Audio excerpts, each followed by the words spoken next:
And welcome back to the channel. In today's video I'm going to be talking about updates, and specifically updates for the DJI Crystalsky and a very big update for the DJI Ronin S. And if you are a Sony user, you are going to want to know and hear what is in this update, because it might make you very, very happy.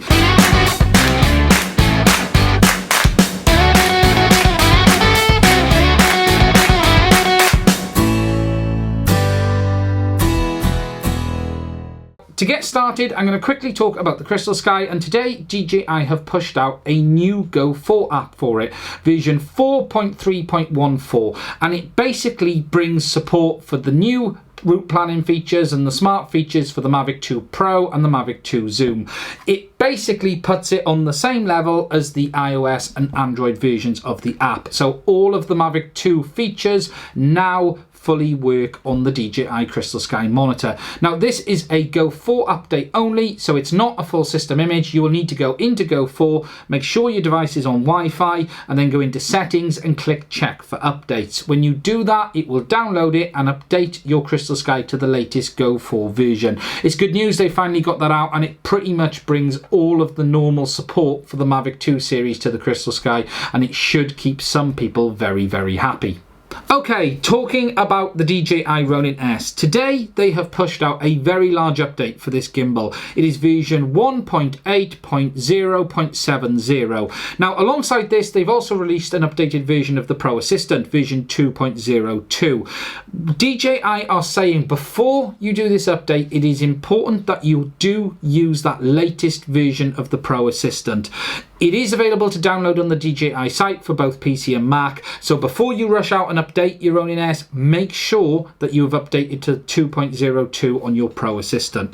Now, as I've said, this is a very large update, and as you can see, there is a huge amount going on in this. I'm not going to talk about every aspect. I'm going to put a link to it in the description of this video. Please do go check that out, and that will give you all of the information. What I want to talk about is specifically the new Sony support in this update.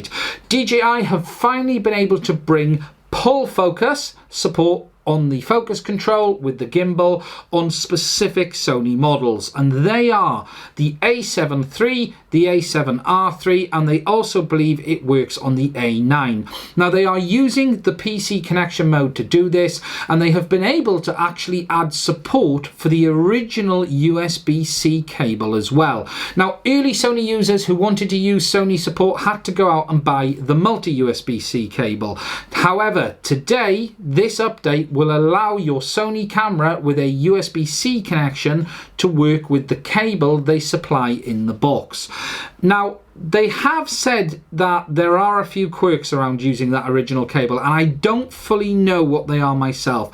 From what I've been able to gather is, if you use the standard USB-C cable that comes in the box with the Ronin S package, you don't get every feature, but you will get every feature if you buy the multi-USB cable. So whilst they've added support, it's not 100%. Details are still a little bit sketchy on this. My understanding is that basically steady shots does not work in stills with the standard USB-C cable, but it does with the multi-USB-C cable. However, steady shots still doesn't work in video regardless of what cable you use. That, I think, is what the situation is. I'm not 100%. Now, as I've said, they've added Pull Focus support for the A7 III, the A7R III, and the A9. There is something else you need to be aware of on this.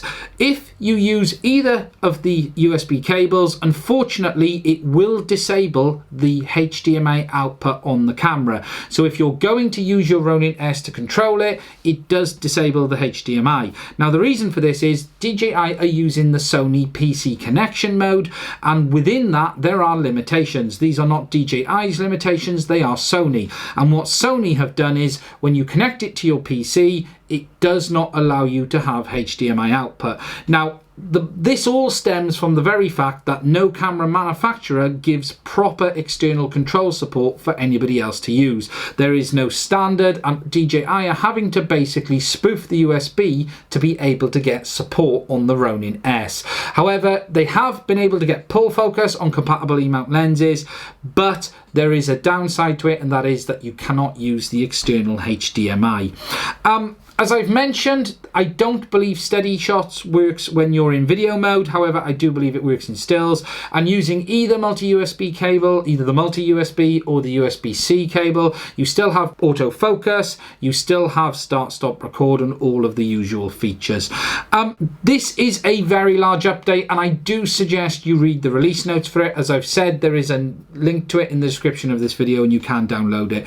It is fantastic that DJI have finally been able to bring Pull Focus support for Sony users. It's been something they have been screaming out for. Unfortunately, it is only the A7 III, the A7R III and the A9. Older Sony models are not compatible because they do not work in the same way with the PC connection mode.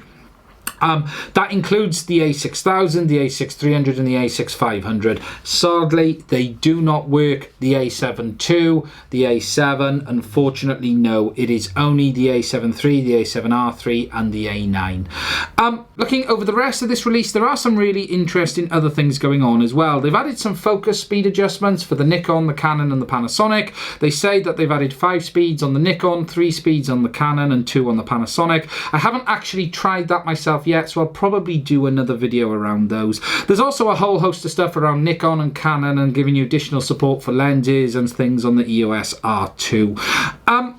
Overall, that's pretty much it. As I've said, before you do update your Ronin S, please do make sure you download your Pro Assistant version 2.02. There's a link in the description of this video for the release notes as well as that Pro Assistant. If you'd like to support the channel, there are also links to the DJI Ronin S, the new Ronin S Essentials kit as well, which is the cheaper model as per my other video, as well as the DJI Crystalsky monitor and other products as well. And it's only by you guys purchasing from those links that help me keep this channel going and able to make videos like this. Please do subscribe. There's a button in the bottom right hand corner. And finally, let me know how you get on with this firmware, because I am not a Sony user, I am a Panasonic user, so I won't be able to tell myself how good this actually is. So if you are a Sony user, an A7 III, A7R III or A9, let me know how you get on with this and tell me if I've got it all right or if there's anything I've got wrong, because as I mentioned at the start, the info around this is a little bit sketchy in some areas. That's it. Thank you very much for watching, and I will do another video again soon.